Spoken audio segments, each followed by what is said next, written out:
mahallalar yo'nalishimiz bo'yicha to'rtta mahalla bo'yicha chiqarilgan loyihalarni yana hujjatlarni bo'yicha gaplashamiz. Bu to'rtta yo'nalish bo'yicha chiqarib, birinchi yo'nalishimiz birinchi qadam, ya'ni 5 million so'mgacha 12 oy muddatga beriladi imtiyozli davra. Kimlarga desa, shu to'rtta mahallalarda istiqomat jismoniy shaxslarga beriladi. Ya'ni o'zini o'zi band qilgan joy davomida rasmiy daromadga ega bo'lmagan fuqaro bo'lishi kerak. Ikkinchi yo'nalishimiz bu bizga ko'mak loyihamiz 17 million so'mgacha. Buni demak imtiyozli davra 6 oy muddat hisoblanadi. Bu ham ta'siri shu to'rtta mahallada istiqomat qilayotgan jismoniy shaxslar, ya'ni 2 oy davomida rasmiy daromadga ega bo'lmagan jismoniy shaxslarga beriladi.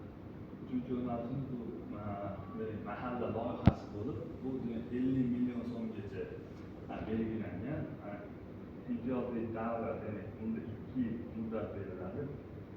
5 yil muddat. Endi bular ham xuddi shunaqa, shu to'rtta mahallada istiqomat qilayotgan oxirgi 2 oy davomida rasmiy daromadga ega bo'lmagan fuqarolarga beriladi.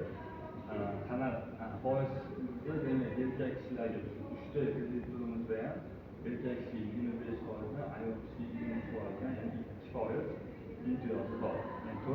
To'rtinchi yo'nalishimiz bu demak Prezidentimizning 2021